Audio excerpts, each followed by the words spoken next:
قوم بقى كده يابا، انت قاعد اليوم ليك النهارده عشان تبقى فاهم، ها؟ عشان اللي انت عملته دوت والله ما يعدي على خير، عشان عمرها ما حصلت. فاهم ولا لا؟ طب اقعد عشان افهمك.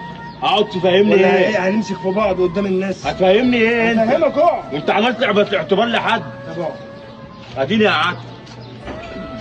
صلي اديني على قعدت النبي اما يا اشوف راجل يا اخرتها محترم. ايه. صلي على النبي يا راجل يا محترم. عليه الصلاه والسلام. انت طبعا جاي عشان انا مديت ايده على اختك. اكيد طبعا، هو دي عمرها ما... يا ابني احنا ما ضربناهاش ولا ابوها ولا اخواتها، هتيجي انت في الاخر وتمد ايدك عليها؟